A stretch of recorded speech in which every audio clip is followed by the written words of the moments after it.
ఈ వీడియోలో మనం ఏం తెలుసుకుందామంటే సెవెంత్ క్లాస్ ఓల్డ్ టెక్స్ట్ బుక్లో ఉంచి 7th లెసన్ శిల్పి అనే పాఠ్యం గురించి తెలుసుకుందాము.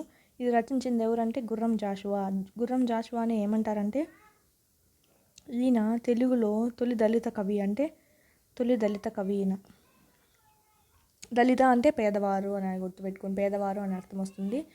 పేదవారు ఉన్న వాళ్ళు గుర్రాన్ని ఎక్కలేరని గుర్తుపెట్టుకోండి. మీకు హింట్కి ఇస్తున్నాను. తెలుగులో తొలి దళిత కవి ఎవరు అంటే ఆప్షన్స్ చూసి కన్ఫ్యూజ్ అవ్వకుండా గుర్రం జాషువా అని పెట్టేయచ్చు. దీని ప్రక్రియ ఏంటంటే ఆధునిక పద్యం. ఏ ప్రక్రియలో ఉంటుందంటే పద్యాల రూపంలో ఉంటుంది. ఆ పద్యాలు కూడా ఎలా ఉంటుందంటే ఇప్పుడు చెందిన భాషకు సంబంధించిలా ఉంటుంది. కొంచెం అంటే చదువుతా ఉంటే మనకు అర్థమైపోతూ ఉంటుంది. అందుకే దీన్ని ఆధునిక పద్యం అంటారు. ఆధునిక పద్యం రూపంలో ఉంది ఈ ప్రక్రియ అని అంటారు. నెక్స్ట్ ఇతివృత్తం ఏంటంటే కళలు, శిల్పాలు. ఈ పాఠం ద్వారా మనం ఏం తెలుసుకోవచ్చు అంటే కళల యొక్క ప్రాముఖ్యత తెలుసుకోవచ్చు. శిల్పి యొక్క ప్రాముఖ్యత గురించి తెలుసుకోవచ్చు. అదే ఇతివృత్తం. ఈ బొమ్మను చూసి చిత్రాలు చూసి క్వశ్చన్స్ రాయమన్నాడు. నేపథ్యం చూడండి. మనిషికి మానసిక ఆనందాన్ని ఇచ్చేవి ఏంటివంటే కళలు. అందులో లలిత కళలు అయిన సంగీతము, సాహిత్యము, నాట్యము, చిత్రలేఖనము, శిల్పము ఈ ముఖ్యమైనవి. సంగీతం అంటే పాటలు పాడే నైపుణ్యము, కవిత్వాలు రాస్తారు కదా ఆ నైపుణ్యము, నాట్యము అంటే నృత్యం చేసేది, చిత్రలేఖనం బొమ్మలు గీసేది, శిల్పం అంటే శిల్పాలు చెక్కేవారు. వీళ్ళలో ముఖ్యమైన కళలు అంటే ఇవి.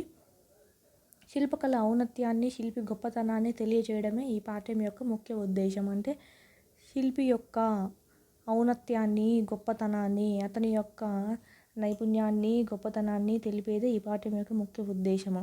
ప్రస్తుత పాఠ్యభాగం ఖండకావ్యం నుంచి మొదటి భాగంలోనిది.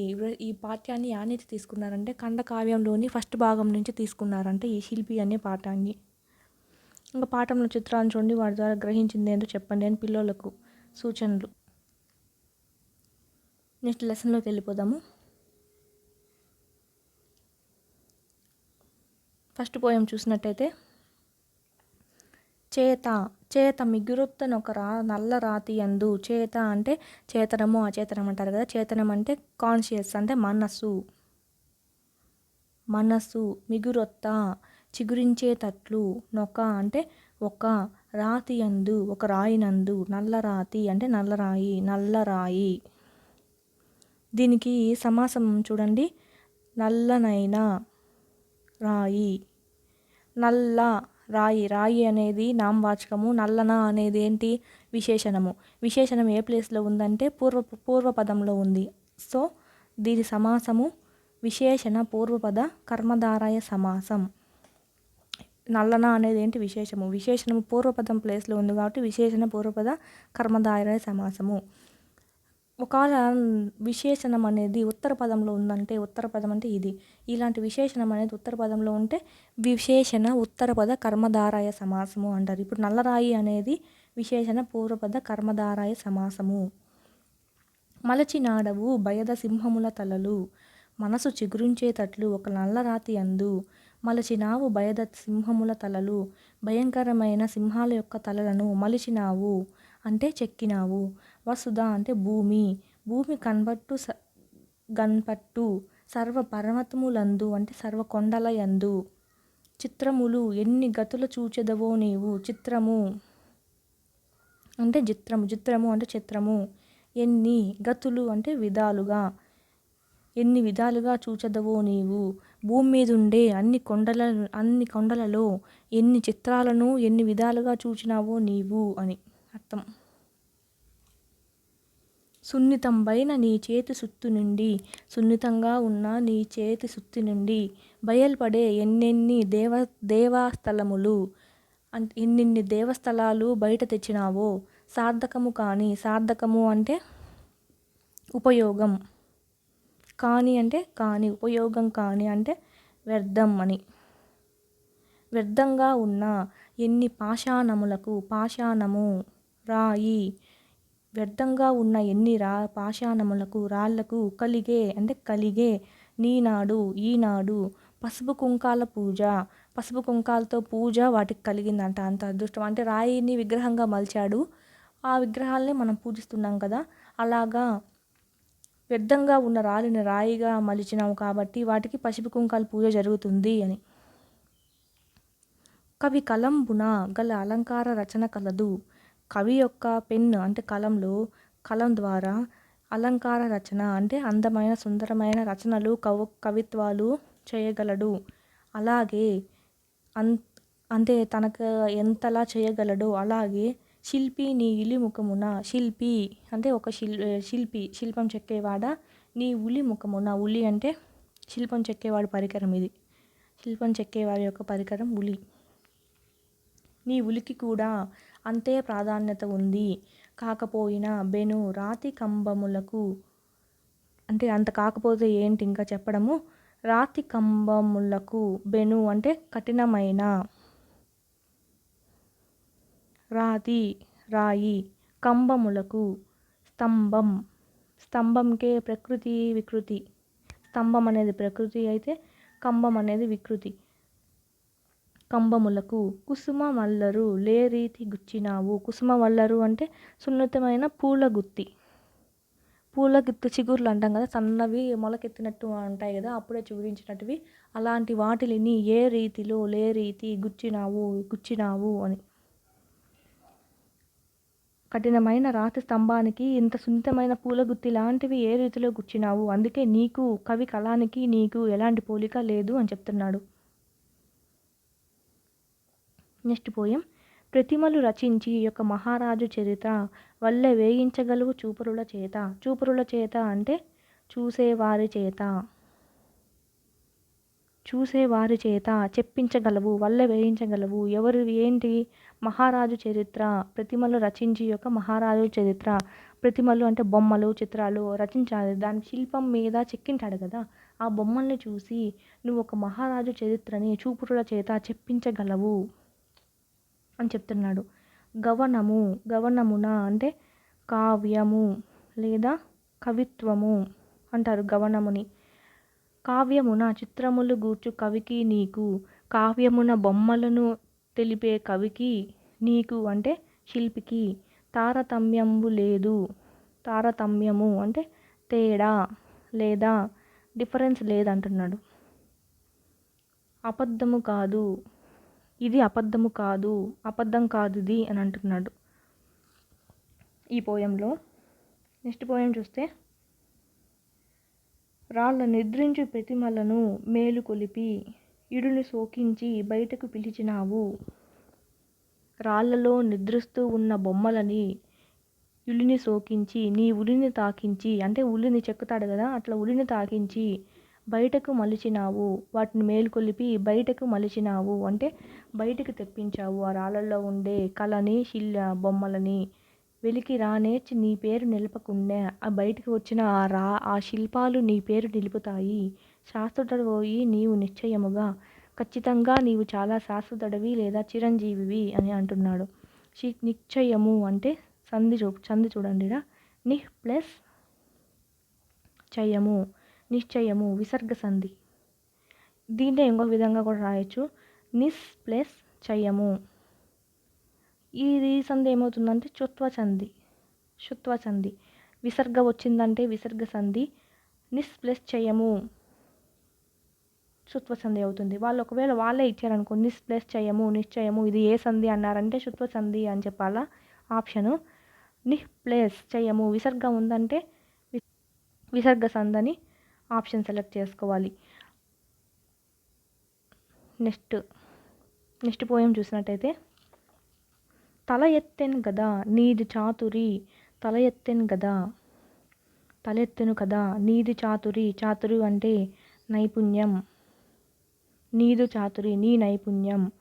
అజంతా గహ్వల శ్రేణి, అజంతా గహ్వర అంటే గృహలు, శ్రేణి వరుస.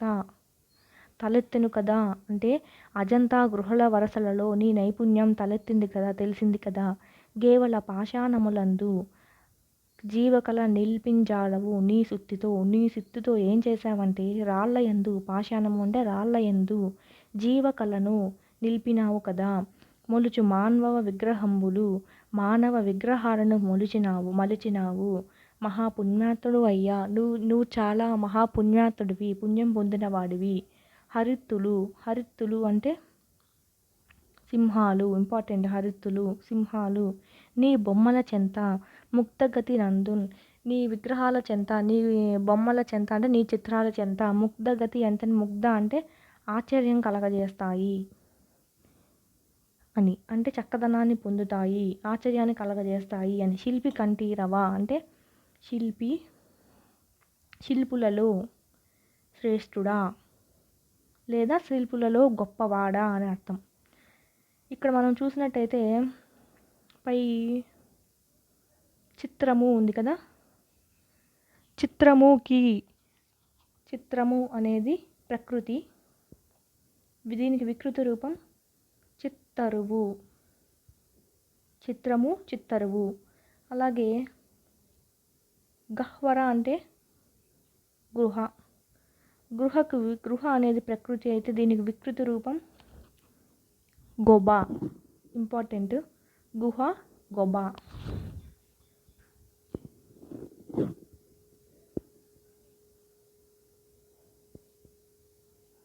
Next poem.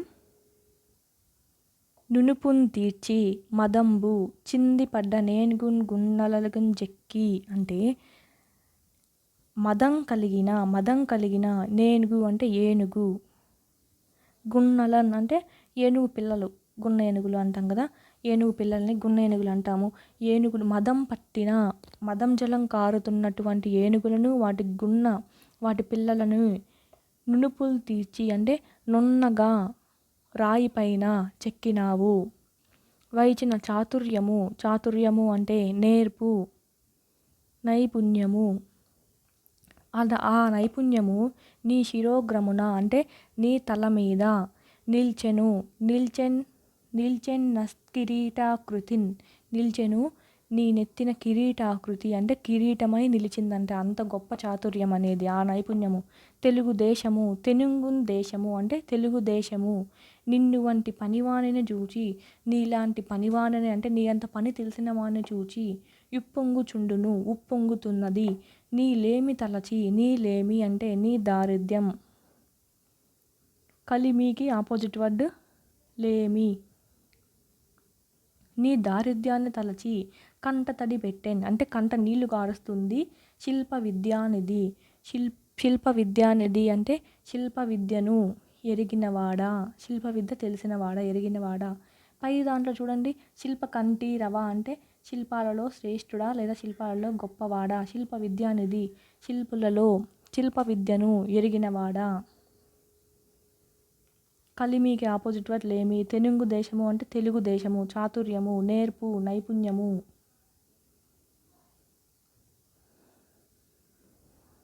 నెక్స్ట్ పోయం ఏంటంటే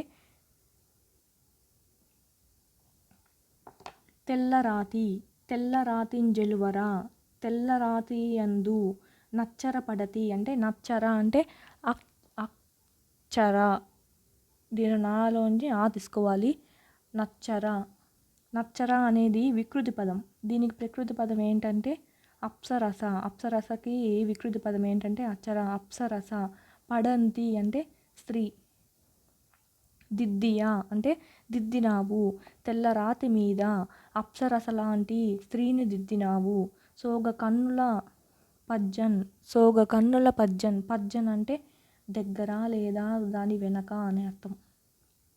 సోగ కన్నుల వెనుక అంటే అంత అందమైన సొగసైన కళ్ళ వెనక నిన్ను నువ్వు దిద్దుకొని అంటే దిద్దింది ఆయనే కదా, ఆయన చూసుకొని సంతోషించుచున్నాడవా, సంతోషించుకుంటున్నావా. బలిరే శిల్పి జగంబులోన, జగం అంటే ప్రపంచం, శిల్పి ప్రపంచంలోన చిరజీవత్వం అంటే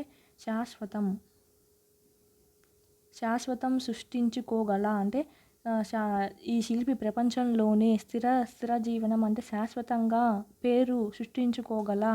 నీకు ఎవరు సాటి వచ్చును, నీకెవరు పోటీ వచ్చును. నమస్కారంబు నీ ప్రజ్ఞకు నమస్కారము. ప్రజ్ఞ అంటే తెలివి అని వస్తుంది, ప్రతిభ, నేర్పు అని కూడా వస్తుంది. పర్యాయ పదాలు అంటే ఏంటివంటే క్లారిటీ ఇస్తాను చూడండి. పర్యాయ పదాలు అంటే ఒక మీనింగ్కి ఆ అర్థమే ఇచ్చే ఎక్కువ మీనింగ్స్ ఉంటాయి. తెలివి, నేర్పు, ప్రతిభ, ఇవన్నీ ఈ మీనింగ్కే ఒకటే అర్థాన్ని ఇస్తాయి. సమాన అర్థాలు ఇస్తాయి ఈ ప్రజ్ఞకి. అలాంటి వాటిని పర్యాయ పదాలు అంటాము. నానార్థాలు ఉన్నాయి కదా, నానార్థాలు అంటే ఒక పదానికే ఒకే అర్థం ఉండదు. నానా అర్థాలు ఇస్తా అంటే ఒక పదాన్నే చాలా విధాలుగా యూజ్ చేస్తాం కదా వేరే వేరే అర్థంలో, అలాగా అర్థాలు ఇచ్చేదాన్ని నానార్థాలు అంటారు. లేదు, సమాన అర్థాలు కలిగిన వాటినంటే పర్యాయ పదాలు అంటారు. గుర్రం జాషువా కవి రచించిన కవి ఎవరంటే గుర్రం జాషువా. ఈయన కాలము 1895 నుంచి 1971 వరకు. ఈయన జన్మస్థలం ఎక్కడ అంటే గుంటూరు జిల్లా వినుకొండలో జన్మించాడు.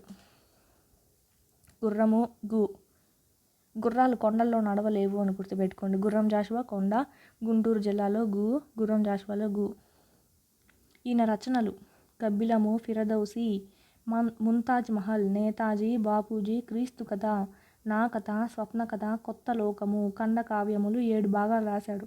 7 భాగాలు రాశాడు. ఇది ఏ భాగంలోది అంటే ఫస్ట్ భాగంలోది ఈ శిల్పి అనేది. రచనలు చాలా ఇంపార్టెంట్. గుర్రం జాషువా రచించినాడు. గుర్రము, గబ్బిలము గుర్తుపెట్టుకోండి. ఫిరదౌసి అనే రాజు గుర్రం మీద స్వారీ చేస్తున్నాడు. ముంతాజ్ మహల్, నేతాజీ, బాపూజీ, క్రీస్తు వీళ్ళందరూ పాతకాలం వాళ్ళు కదా. పాతకాలంలో గుర్రాల మీదే స్వారీ చేసేవారు. వెహికల్స్ ఏం లేవని గుర్తుపెట్టుకోండి. నెక్స్ట్ నా కథ, స్వప్న కథ, కొత్త లోకము. నా కథ, స్వప్న కథ, కొత్త లోకము. మనం రియల్గా గుర్రాలు ఎక్కలేం కాబట్టి నేను స్వప్నంలో ఒక కళ కన్నాను. ఆ కళలో అంత లోకం కొత్తగా ఉంది, దాంట్లో నేను గుర్రం ఎక్కాను అని గుర్తుపెట్టుకోండి. ఇట్లా లింక్ పెట్టుకుంటే కానీ మీకు ఎగ్జామ్లో ఆప్షన్స్ చూస్తానే గుర్తురావు. ఇట్లా లింక్ పెట్టుకొని చదివితేనే, లేకపోతే ఆప్షన్స్ చూస్తేనే చాలా కన్ఫ్యూజ్ అయిపోతారు చెప్తున్నాను. ఇట్లా ఏదైనా లింక్ పెట్టుకొని చదువుకొని రచనల్లోంచి ఖచ్చితంగా ఒకటి మాత్రం గ్యారంటీ వస్తుంది. అన్ని లెసన్స్లోని రచనలు కలిసి. ఈయన బిరుదు ఏంటంటే కవి కోకిల, పద్మభూషణ్, కళాప్రపూర్ణ అండ్ నవయుగ కవి చక్రవర్తి. ఈయన బిరుదులు ఇవి. కవి కోకిల, పద్మభూషణ్. కోకిల గుర్రం అనేది జంతువే, కోకిల అనేది పక్షి. అట్లా ఆ జాతి ఇది గుర్తుపెట్టుకోండి, జంతువు జాతివి. కళాప్రపూర్ణ, శిల్పం అనే దానికి కళ ఇతివృత్తం కదా, అలా గుర్రం జాషువా రచించింది. గుర్రం జాషువా కూడా కళాప్రపూర్ణ అనే బిరుదు వచ్చిందని గుర్తుపెట్టుకోండి. నవయుగ కవి చక్రవర్తి. కొత్త లోకం అని చెప్పాను కదా, నవయుగము అలా అయినా గుర్తుపెట్టుకోండి. ఇట్లా హింట్లు పెట్టుకుంటే కానీ మనకు గుర్తుండవు, ముందే చెప్తున్నాను కదా.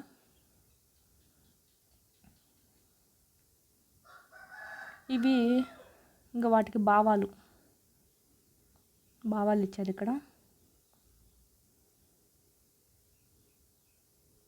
ఈ లైన్స్ ఇచ్చారు, ఏ పద్యంలో ఉన్నా కనుక్కోమన్నారు. ఇక్కడ ఒక ప్యాసేజ్ ఇచ్చారు చూడండి. జనపదం అంటే ఏంటంటే గ్రామము. జనపదం అంటే గ్రామము. జనపదంలో నివసించే వాళ్ళని ఏమంటారు? జానపదులు. ఇప్పుడు జనాలు అంటారు కదా, అట్లా జనపదాల్లో నివసించే వాళ్ళని ఏమంటారంటే జానపదాలు. వీళ్ళు ప్రదర్శించే కళలను జానపద కళలు అంటారు. వీళ్ళు ఏమేమి ప్రదర్శిస్తారు? జానపదాల కిందకి ఏమేమి వస్తాయంటే యక్షగానము, వీధి నాటకము, వీరభద్ర విన్యాసాలు, హరికథ, ఒగ్గు కథ, బుర్రకథ, వీటన్నిటిని జానపద కళారూపాలు అంటారు. వీటిని కాపాడుకోవాల్సిన బాధ్యత మనకు ఎంతైనా ఉంది. చిత్రలేఖనము, సంగీతము, శిల్పము, నృత్యము, కవిత్వం వంటివన్నీ లలిత కళలు అంటాము. భావం, మనసుకు హత్తుకునే రకంగా బొమ్మలు గీయడం. భావం అంటే మన మనసుకు నచ్చే విధంగా బొమ్మలు గీస్తే వాటిని చిత్రలేఖనం అంటాము. వీణులు విందుగా ఉండే గానకళ సంగీతము.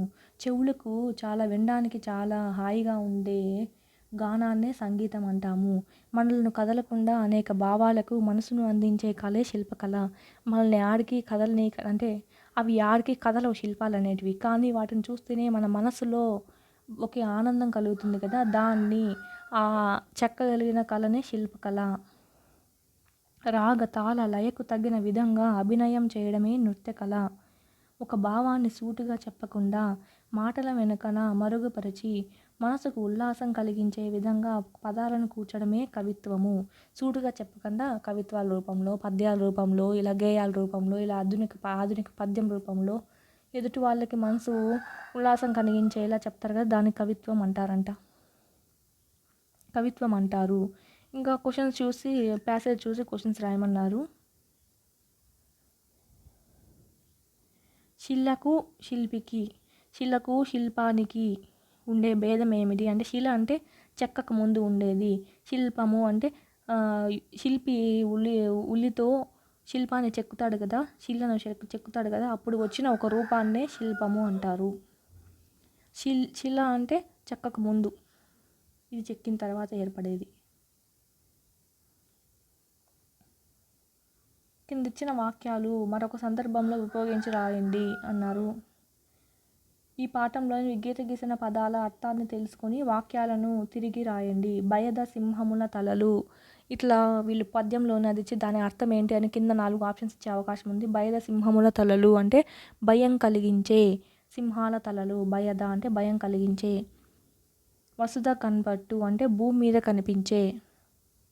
శాశ్వతుడవోయి నిశ్చయముగాను, నీవు నిశ్చయంగా చిరంజీవుడివి, శాశ్వతుడివి అని. తెలుగు దేశము నిన్ను వంటి పనివాణిని చూచి ఉప్పొంగుచుండెను, నీ వంటి పనివాణిని చూచి ఉప్పొంగిపోతుంది అంటే గర్వించబోతుంది.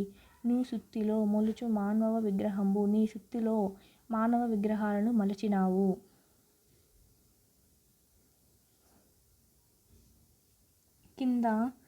కింద వాటికి సరిపడే అర్థం వచ్చే పదాన్ని ఉపయోగించి మీ మాటల రీతిలో రాయండి. చూసేవారు అంటే చూపరులు. శ్రేణి అంటే వరస, గృహాల వరస. దేవాలయాలు అంటే గుడులు. గృహాల వరస, గృహాల యొక్క వరస. ఏడవడం ఎప్పుడూ ఉండేవాడు. వీటిని ఉపయోగించి వాక్యాలు రాయమన్నారు, సొంత వాక్యాలు.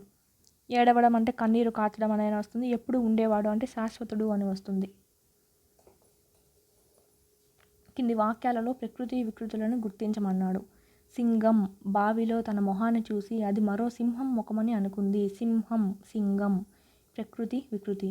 కరెంటు స్తంభాలు ఉరికంబాలు కాకూడదు, స్తంభాలు కంబాలు.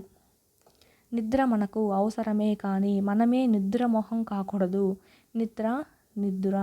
పేదలకు సాయం చేయడం పుణ్యం, ఆ పుణ్యమే మనము నిలుపుతుంది, పుణ్యము. ఇవి చూడండి. శిల్పాలు చూపురుల చేత ఇలా చేయించగలవు. శిల్పాలు చూపురుల చేత ఇలా చేయించగలవు అంటే వల్లె వేయించగలవు. మనకు పోయంలో ఉంది. ఇక్కడ ఇది ఫిల్ చేయమన్నారు. అడ్డం ఏదో నిలువేదో చూసుకోమని. కవి చేతిలోని ఏముంటుంది? కలము. దేవలంలో లం తీసేస్తే దేవ. మూడో పద్యం రెండో పాదంలో మొదటి పదం చివరి అక్షరం లోపించింది. మూడో పద్యం రెండో పాదం అంట. చూద్దాము.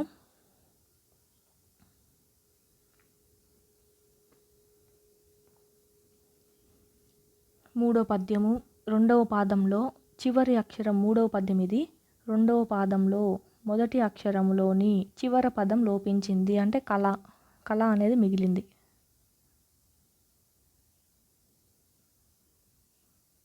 కళ. శిల్పంగా మారేది శిల. శిల్పి ప్రజ్ఞకు నమస్కారం. ఈ పదం భూమికి మరో అర్థం. వసుధ. కవిత్వం చెప్పడాన్ని ఇలా అంటారు, కవనం. రాతికి మరో పదం తలకిందులైంది. రాతికి మరో పదం అంటే పాషాణము.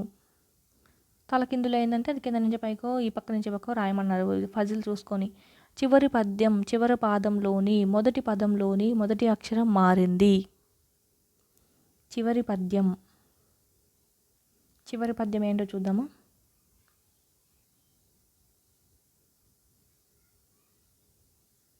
చివరి పద్యం చివరి పాదంలోని మొదటి పదంలో మొదటి అక్షరం మారింది. మొదటి అక్షరం అనేది మారిందంట. అంటే గల ఉండాల్సింది గా మారిపోయింది. అంటే ఇంకేం పెట్టచ్చు? కళ అని కూడా అనొచ్చు కదా, కళ పెట్టచ్చు. ఫజిల్ నింపేస్తే దానికి సరిపోయేది వస్తుంది కళ. శిలను శిల్పంగా మలిచేవాడు శిల్పి. బొమ్మలు అని అర్థమున్న పదంలో మొదటి అక్షరం లోపించింది. ప్రతిమలో ప్రా తీసేస్తే త్రిమ. ప్రతిమ తిమ. ఇవి చూస్తే పిల్లల క్వశ్చన్స్ ఇచ్చారు. సందులు ఇచ్చారు చూడండి. రాజేంద్రుడు, రాజా ప్లస్ ఇంద్రుడు, రాజేంద్రుడు ఏ వచ్చింది. ఆ ప్లస్ ఈ ఏ. గజేంద్రుడు, గజా ప్లస్ ఇంద్రుడు, గజేంద్రుడు ఇది ఏ వచ్చింది. మహేంద్రుడు ఏ. మహా ప్లస్ మహి ప్లస్ ఇంద్రుడు, మహేంద్రుడు ఇది ఏ వచ్చింది. పరోపకారం, పరా ప్లస్ ఉపకారం, పరోపకారం ఓ. మహోన్నతి, మహా ప్లస్ ఉన్నతి, మహోన్నతి. దేశోన్నతి, దేశ ప్లస్ ఉన్నతి, దేశోన్నతి దీనికి ఓ వచ్చింది, దీనికి ఓ వచ్చింది. మహా ప్లస్ ఉన్నతిలో హా అనేది విడగొట్టేటప్పుడు సందుల్లో హా దీర్ఘంతో విడగొట్టాలి, అందుకే ఇక్కడ హాకు దీర్ఘం పెట్టాము. మహర్షి, మహా ప్లస్ ఋషి ఇక్కడ హాకు దీర్ఘం పెట్టారు చూడండి. రాజర్షి, రాజా ప్లస్ ఋషి, రాజర్షి. అనేది చేరింది, అనేది చేరింది. పై పేర్కొన్న పదాలు 3 రకాలుగా విడదీయడం సాధ్యమైంది. ఆ ప్లస్ ఆ, ఈ ప్లస్ ఈ ఈక్వల్ టు ఏ వచ్చింది, ఓ వచ్చింది, ఆర్ వచ్చాయి. ఈ 3 సందర్భాల్లోనూ ఆ వెళ్ళిపోయి పరస్పర స్థానంలో ఈ ఊలు వచ్చినాయి. ఈ కలిసినప్పుడు ఏ వచ్చింది చూడండి. ఈ కలిసినప్పుడు ఏ వచ్చింది, ఊ కలిసినప్పుడు ఓ వచ్చింది, రూ కలిసినప్పుడు ఆర్ వచ్చింది. ఇలా ఏర్పడే సంధిని ఏమంటారంటే గుణసంధులు అంటారు. గుణాలు అంటే ఏంటివంటే ఏఓఆర్లను గుణాలు అంటారు. సో దీన్ని గుణసంధి అంటారు. సింపుల్గా చెప్పాలంటే ఇక్కడ ఏఓఆర్లు వచ్చాయి గుణాలను పెట్టుకోండి. లేదా కొన్నిట్లో యావత్తు, వావత్తు, రావత్తు ఉంటుంది. వీటిని ఎనులు అంటారు. సమాస పదంలో ఎనులు వచ్చాయంటే యనాదేశ సంధి. ఇలా గుర్తుపెట్టుకుంటే మీరు సంధి చూస్తూనే దాన్ని ఈజీగా విడగొట్టగలరు. అది ఏ సంధో కనుక్కోగలరు. రాజా ప్లస్ ఉత్తముడు, రాజోత్తముడు చూడండి. ఓ వచ్చింది, సో గుణసంధి. సురా ప్లస్ ఇంద్రుడు, సురేంద్రుడు ఏ. సురేంద్రుడు ఏ వచ్చింది. దేవా ప్లస్ ఋషి, దేవర్షి ఆర్ వచ్చింది. స్వాతంత్రోద్యమం, స్వాతంత్ర్య ప్లస్ ఉద్యమం, స్వాతంత్రోద్యమం త్రో ఓ వచ్చింది. గుణసంధి 4 గుణసంధి. నెక్స్ట్ ఈ పాఠంలోని చదివి అవునో కాదా అని చెప్పమన్నారు. లలిత కళల్లో మనోవాక్కాయ కర్మలన్నీ మిళితమై ఉన్నాయి అని చెప్పింది ఎవరంటే జాన్ రస్కిన్ అని ఆయన చెప్పాడు. నెక్స్ట్ పాఠం ఏంటంటే నిజం. మునిమాణిక్యం నరసింహారావు దీన్ని రచించాడు. ఇది ఏ రూపంలో ఉందంటే ఇది ఈ లెసను కథ రూపంలో ఉంది. కథ అంటే ఒకరికి చెప్పినట్టుగా ఉంది. దీంట్లో ఇతివృత్తం ఏంటంటే పిల్లల ప్రవర్తన గురించి తెలుసుకుంటారు. మానవ సంబంధాలు అనేటివి ఎలా ఉండాలి అనేది ఇతివృత్తం. మానవ సంబంధాలు ఎలా ఉండాలని తెలిపేది. దీని ఇతివృత్తం పిల్లల ప్రవర్తన, మానవ సంబంధాలు కథ రూపంలో ఉంటుంది. లెసన్లోకి వెళ్ళిపోతే చిత్రాన్ని చూసి క్వశ్చన్స్కి ఆన్సర్ చేయమన్నారు. నేపథ్యం చూడండి. ప్రతి మనిషి మంచి అలవాట్లతో నీతి మార్గంలో నడవాలి. తద్వారా జీవితంలో గొప్ప వ్యక్తులుగా ఎదుగుతారు, సమాజ అభివృద్ధికి పాటుపడతారు. అందువల్ల మనిషికి ఎన్ని కష్టాలు ఎదురైనా, ఎన్ని నష్టాలు ఎదురైనా నీతి మార్గంలోనే నడవాలి, అబద్ధాలు చెప్పకూడదు అని తెలియజేయడమే ఈ పాఠం యొక్క ఉద్దేశము. అంటే ఎంత కష్టాలు నష్టాలు వచ్చినా నీతి మార్గంలో నడవాలి అంటే అబద్ధాలు చెప్పకుండా సత్యమే పలకాలి అని తెలియజేయడమే ఈ పాఠం యొక్క ఉద్దేశం అంట. మునిమాణిక్యం ఈ రచించింది ఎవరు? మునిమాణిక్యం కదా ఈ రచయిత. ఈ మునిమాణిక్యం రచించిన తెలుగు హాస్యం అనే కథల సంపుటి నుంచి ఈ పాఠ్యభాగాన్ని తీసుకున్నారు. ఏ పాఠ్యం? నిజం అనే పాఠ్యభాగాన్ని. ఈ పాఠం అంతా కథ రూపంలో ఉంటుంది. మనకు పెద్దగా బిట్స్ వచ్చేట్టు కనిపివు, అయినా ఈజీగా చదివేయచ్చు. అంతా మన లాంగ్వేజ్లోనే ఉంది కాబట్టి ఈజీగా అర్థమైపోతుంది. మీకు దీంట్లో పాత్రలు ఎవరెవరు ఉన్నారో చెప్తాను చూడండి. ఫస్ట్ శ్రీను అనే పిల్లాడు గురించి ఉంటుంది. దీంట్లో ఇతను అబద్ధాలు చెప్తాడు బయట ఆడుకోవడానికి అని వాళ్ళ మామతో. ఆ అబద్ధాలు చెప్పకూడదు అని లాస్ట్కి నీతి తెలుసుకోవడమే ఈ పాఠం ఉద్దేశము. శ్రీను అనే పిల్లవాడు, వీళ్ళ నాన్న ఎవరంటే రంగయ్య. వాళ్ళ ఊర్లోంచి శ్రీనుని చదువుకోవడానికి అని చెప్పి వీళ్ళ మామ దగ్గర వీళ్ళ మామ ఇంటికి పంపించేస్తాడు. ఈడనే చదువుకొని ఈడే ఉండు నాయన అని చెప్పి వీళ్ళ మామయ్య, శ్రీను వాళ్ళ మామయ్య ఇంట్లో ఉంటాడు. ఆ ఇంట్లో ఉన్నప్పటి నుంచి ఈ కథ. వీళ్ళ మామయ్య ఎవరంటే, ఈ పాఠ్యంలో వాళ్ళ మామయ్య పేరు అనేది ఇవ్వరు. కానీ మన పాఠ్యం అంతా అర్థము పూర్తిగా చదివేసుకున్నాక మనకు అర్థమయ్యేది ఏంటంటే, పాఠంలో శ్రీను మామయ్య ఎవరు అంటే ఈ రచించిన రచయితే. ఈ రచయితనే వాళ్ళ మామయ్య. ఈ రచయితనే ఇదంతా చెప్తున్నాడు. ఆయన దాంట్లో జరిగిందే ఇది. రచయిత ఎవరు? మునిమాణిక్యం నరసింహారావు. ఈయనే శ్రీను మామయ్య. ఇందులో ఏమీ పెద్దగా లేదు, మ్యాటరు అంతా ఈజీగానే ఉంది, చదివేసుకోవచ్చు. కొన్ని నేను ఎవరైనా కష్టంగా ఉన్న మీనింగ్ చెప్తాను చూడండి. దీంట్లో 12 ఏళ్ళు వీడికి, శ్రీనుకి 12 ఏళ్ళు. నెక్స్ట్ దఫా అంటే ఈసారి, ఈ దఫా గట్టిగా చివాట్లు వేస్తే చాలనుకున్నాడు అంటే ఈసారి. దఫా అంటే ఈసారి. సీను వేరే ఊరికి వాళ్ళ ఇంటికి వేరే ఆడుకోవడానికి వెళ్ళడానికి ఏమన్నా అబద్ధం చెప్తాడంటే, సీతయ్య అనే ఫ్రెండ్ ఉన్నాడు నాతో, నేను తనతో వెళ్తున్నాను అని చెప్తాడు. సీతయ్య అనేది సీను ఫ్రెండ్. అంతే. ఈ లెసన్లో పెద్దగా చదివేకి ఏం లేదు, అంతా అంటే మామూలు చదివేస్తా వెళ్ళొచ్చు, బాగానే అర్థమవుతుంది. కష్టమైన పదాలంటే అవి ఉన్నాయి కొత్తగా. రచయిత దగ్గరికి వెళ్ళిపోదాం మనం ఇప్పుడు. దీంట్లో ఈ శ్రీను మామయ్య ఎవరు, ఇది అడిగే అవకాశం ఉంది. పాఠంలో శ్రీను మామయ్య ఎవరు అని అడుగుతారు రచయిత. ఇది ఎక్కడ పేరు అయితే ఇవ్వలేదు, కానీ ఈ సంభాషణ అంతా ఇదంతా చెప్పింది ఆయనే అని మనం అర్థం చేసుకోవాలి. లెసన్ అంతా ఆయన రాసింది. మునిమాణిక్యం నరసింహారావు ఈయన మామయ్య ఇది రాసింది. జన్మించింది 15/3/1898, 1972లో చనిపోయాడు. ఈయన పుట్టింది ఇక్కడ సంగం జాగర్లపూడి గ్రామంలో, తెనాలి తాలూకా, గుంటూరు జిల్లాలో జన్మించాడు. దాంపత్య జీవితాన్ని ఆహ్లాదంగా, చమత్కార సంపన్నంగా చిత్రించిన రచయిత. తెలుగు కథా సాహిత్యంలో జీవవంతమైన పాత్ర కాంతం వీరసృష్టి. చాలా ఫేమస్ అయిన పాత్ర కాంతం ఉంది కదా, అది వీరసృష్టి అంటే మునిమాణిక్యం నరసింహారావు. కాంతం అనే పాత్ర ఆనిముత్యంలా చాలా ప్రాచుర్యం పొందింది అని గుర్తుపెట్టుకోండి. మునిమాణిక్యము, కాంతము. చమత్కారజనకమైన సులభ శైలి, ఆకర్షణీయమైన శీర్షికలు వీరి రచనలు వన్నె తెచ్చాయి. ఈయన రచనల్లో ఏముంటుందంటే చమత్కారమైన, జనకమైన, సులభ శైలి, చమత్కారవంతంగా ఉంటుంది, చదవడానికి సులభంగా ఉంటుంది, ఆకర్షణీయంగా ఉంటాయి ఈయన శీర్షికలు అనేటివి. వీరి కథకు ప్రధాన అంశాలు సజీవమైన వాడుక భాష. అందుకే ఈ లెసన్ అంతా వాడుక భాషలోనే ఉందని చూడండి.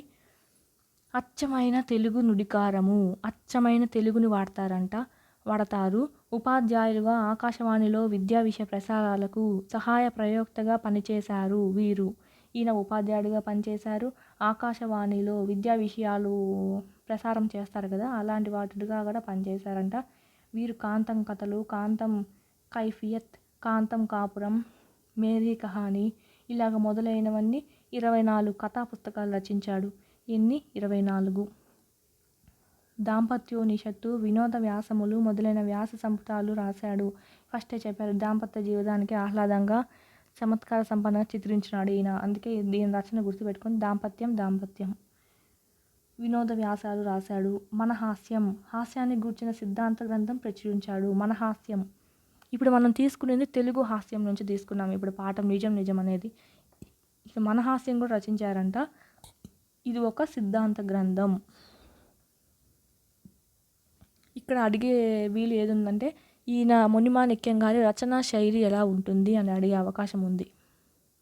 ఎలా ఉందని చెప్పాలంటే, చమత్కార జనకమైన సులభ శైలిలో ఉంటుంది, ఆకర్షణీయమైన శీర్షికలతో వీరి రచనలు ఉంటాయి అని చెప్పాలా. ఇంక చెప్పాం కదా, ఈ పాఠంలో శ్రీను మామయ్య ఎవరంటే రచయితే. నెక్స్ట్ ఎక్సర్సైజ్ చూద్దాము. పిల్లల క్వశ్చన్స్ ఇచ్చారు ఇవన్నీ. గీత గీసిన పదాలకు సమాన అర్థాలు రాయండి. ప్రవర్తన, నడవడిక, సంగతి, విషయం, హఠాత్తుగా,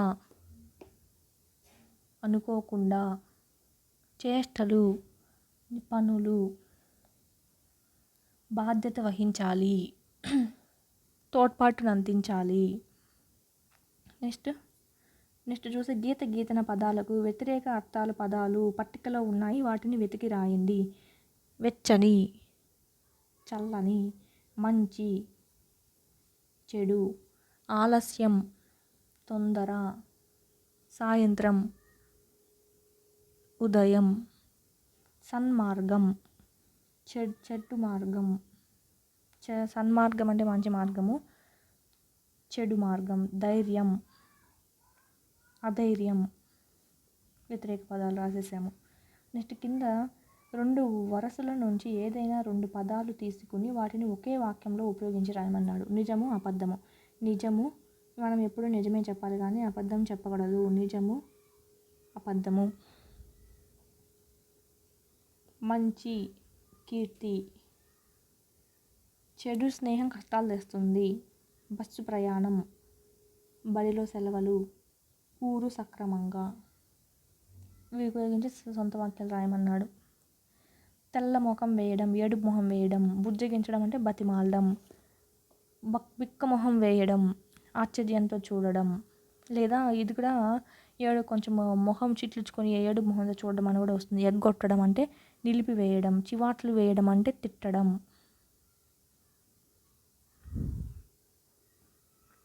వసుధ ప్లస్ ఏక, వసుదైక. ఐ. రసైక, రస ప్లస్ ఏక, రసైక. వృద్ధి సంధి ఇవన్నీ. ఐ కానీ అవు కానీ వచ్చాయంటే సందుల్లో దీంట్లో కలిపినప్పుడు వృద్ధి సంధి. రసైక, రస ప్లస్ ఏక. సురైక, సుర ప్లస్ ఏక. ఏకైక, ఏక ప్లస్ ఏక. సమైక్య, సమ ప్లస్ ఐక్య, సమైక్య. అష్టైశ్వర్యం, అష్ట ప్లస్ ఐశ్వర్యం, అష్టైశ్వర్యం. ఐ వచ్చింది. దేవైశ్వర్యం, దేవ ప్లస్ ఐశ్వర్యం. పాపౌగము, పాపౌగము. పాప ప్లస్ ఓగము, పాపౌగము. ఇక్కడ ఔ వచ్చింది, ఐ వచ్చింది. ఇక్కడ కూడా ఐఏ వచ్చింది. దివైకసలు, దివా ప్లస్ ఓకసలు, దివౌకసలు. వనౌషధి, వన ప్లస్ ఓషధి. ఔషధి అని విడగొట్టకూడదు. ఓషధి, ఓ చాలా ఇంపార్టెంట్.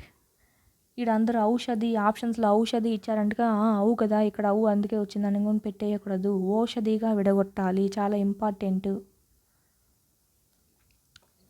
చాలా ఈజీగా కనుక్కో. చూడండి నేనేం చెప్పాను, సంధి పదాలలో ఏ కానీ ఓ కానీ ఆర్లు వచ్చాయంటే ఈజీగా దాన్ని గుణసంధ కాదా అని చెక్ చేసుకోండి ఫస్ట్. ఆల్మోస్ట్ గుణసంధే అవుతాయి. నెక్స్ట్ యావత్తులు కలిపినప్పుడు రావాలి ఇవన్నీ. యావత్తులు, వావత్తులు, రావత్తులు వచ్చాయంటే విడగొట్టినప్పుడు కాకుండా ఇలా కలిపినప్పుడు వచ్చాయంటే వాటిల్ని యనులు అంటారు. వీటిల్ని యనాదేశ సంధి. ఇప్పుడు వచ్చినట్టు ఐ కానీ అవు కానీ వచ్చాయంటే వృద్ధి సంధి. చాలా ఈజీగా గుర్తుపట్టేయచ్చు సందుల్ని మీరు ఇది కానీ నోట్ చేసుకున్నారంటే. ఏ ఓ ఆర్లు గుణాలు అంటాము. సో గుణసంధి. యావత్తు, వావత్తు, రావత్తు వచ్చాయంటే యనాదేశ సంధి అని.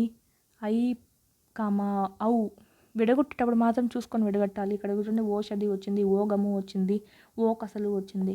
ఇది కలిపినప్పుడు చెప్తున్నాను ఔ వచ్చిందంటే ఒకసారి చెక్ చేసుకోవాలి వృద్ధి సంధి కాదా అని. అలా అయితే ఈజీగా కనుక్కోవచ్చు మీరు. రసౌచిత్తం, రస ప్లస్ ఔచిత్తం, ఔచిత్యం, రసౌచిత్యం. అన్నిటికీ ఓనే వస్తుంది, అన్నిటికీ అవే వస్తుంది. కానీ విడగొట్టుకునేటప్పుడు మనం చూసుకోవాలి. దీనికి ఏమో అవు వచ్చింది చూడండి. విడగొట్టుకునేటప్పుడు మనము లాజిక్గా విడగొట్టుకోవాలి.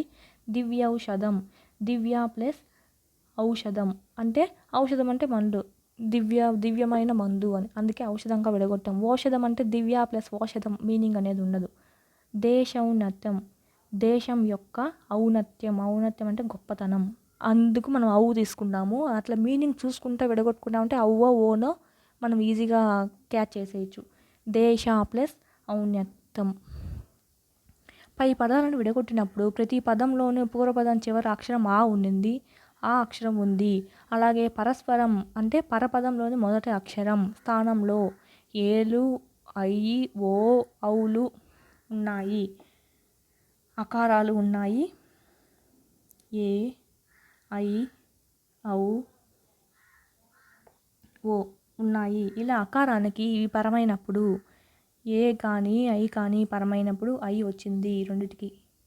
ఓ కానీ ఔ కానీ పరమైనప్పుడు ఔ వచ్చింది. ఇలా రావడాన్ని వృద్ధి సంధి అంటారు. ఐ ఓలను వృద్ధులు అంటారు. వీటిలో ఏర్పడే సంధి అందుకే వృద్ధి సంధి అంటారు. ఈ అకారాన్ని ఏ ఓలు పరమైనప్పుడు చెప్పాక ఏ ఔ పరమైనప్పుడు అవ్వే వస్తుంది. ఓ ఔ ఔ మొత్తానికి సంధిలో అయితే ఔ ఓ ఓనో వస్తుంది. అప్పుడే కనుక్కోవచ్చు మనము ఇది వృద్ధి సంధి అని. ఒకసారి చెక్ చేసుకుంటే సరిపోతుంది. అభ్యుదయం, అభి ప్లస్ ఉదయం చెప్పాను కదా. యావత్తు వచ్చింది చూడండి. యావత్తు వచ్చిందంటే ఏం చెప్పాను? యనాదేశ సంధి. అభ్యుదయం, సూర్యోదయం, సూర్యో ఓ ఓ వచ్చింది. సూర్య ప్లస్ ఉదయం, ఓ అంటే గుణసంధి, గుణాలు కదా, ఏవో ఆర్లు, ఏ ఓ ఆర్లు గుణాలు. యావత్తు, వావత్తు, రావత్తు వస్తే అవి ఐ ఔ వచ్చాయంటే వృద్ధి సంధి. ఇప్పుడు చూడండి యావత్తు వచ్చింది ఫస్ట్ దాంట్లో, అందుకే మనం యనాదేశ సంధి పెట్టేశాము. ఏ ఓ ఆర్లో ఓ వచ్చింది గుణసంధి. ఐ ఓ ఏమొచ్చింది చూద్దాం, మహౌషధం ఔ వచ్చింది.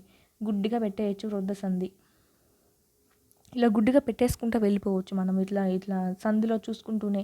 ఇంకా విడగొట్టమని అడిగినప్పుడు విడగొట్టుకోవాలి. మహా ప్లస్ ఔషధం. మహాని హా ఒత్తు, హా దీర్ఘం వచ్చి విడగొట్టాల, ఇంపార్టెంట్. భాషౌన్నత్యం, భాష ప్లస్ ఔన్నత్యం, దీంట్లో కూడా ఔ వచ్చింది కాబట్టి వృద్ధి సంధి.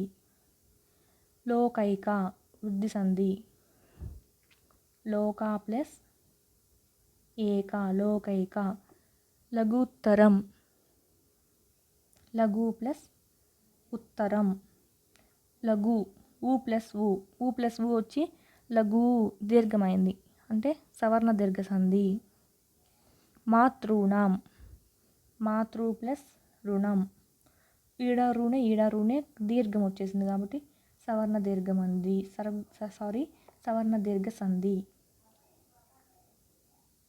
అన్వస్త్రం, వావత్తు. యావత్తు, వావత్తు, రావత్తు వస్తే ఏం చెప్పాను? యనాదేశ సంధి, యనాదేశ సంధి. అను ప్లస్ అస్త్రం. అది సందులు, ఈ 3 సందులు అయితే చాలా కన్ఫ్యూజ్ అవుతారు కదా. ఈ 3 అయితే ఇలా గుర్తుపెట్టేసుకోవచ్చు. మళ్ళీ చెప్తున్నాను చూడండి. ఏ ఓ ఆర్లను గుణాలు అంటారు, సో గుణసంధి. యావత్తు, రావత్తు, వావత్తు, రావత్తు వచ్చినాయంటే వీటిని యనులు అంటారు కాబట్టి యనాదేశ సంధి. ఐ ఓ ఔ వచ్చాయంటే వృద్ధి సంధి. ఈ గుర్తుపెట్టుకున్నా అంటే చాలా ఈజీగా సంధి ఏ సంధో గుర్తుపట్టేయచ్చు. అందం కంటిని మాత్రమే ఆకట్టుకుంటుంది, కానీ సౌశీల్యం హృదయాన్ని ఆకర్షిస్తుంది అని చెప్పింది ఎవరంటే శ్రీరామకృష్ణ పరమహంస గారు. నెక్స్ట్ లెసన్ ఏంటంటే కూచిపూడి నాట్యకళ. ఉపవాచకం. ఉపవాచకమైన చాలా చాలా ఎక్కువ బిట్స్ వస్తాయి దీంట్లో. దీనికి సపరేట్ వీడియో చేసుకుందాము, నెక్స్ట్ వీడియోలో చెప్పుకుందాం దీని గురించి. ఎందుకంటే మ్యాటర్ ఎక్కువ ఉంది, చాలా బిట్స్ చాలా ఎక్కువగానే ఉన్నాయి దీంట్లో. సో నెక్స్ట్ వీడియోలో నైన్త్ చాప్టర్ చెప్పుకుందాం, 9th 10th. వీడియోస్ విని ఆల్మోస్ట్ ఫాలో అవుతూ ఉండండి, ఎందుకంటే నేను మధ్యలో హింట్స్ కూడా ఇస్తున్నాను. రచయితలు వాళ్ళ రచనలు ఎలా గుర్తుపెట్టుకోవాలో చాలా హింట్స్ ఇస్తాను. అవి మీరు 1-2 సార్లు అలాగే ప్రాక్టీస్ చేశారంటే మీకు చాలా గుర్తుండిపోతాయి. మనం ఆప్షన్స్లో జస్ట్ గుర్తుపట్టేది కాబట్టి ఈజీగా గుర్తుపట్టేయచ్చు. Thank you. నెక్స్ట్ వీడియోలో కలుసుకుందాం మళ్ళీ.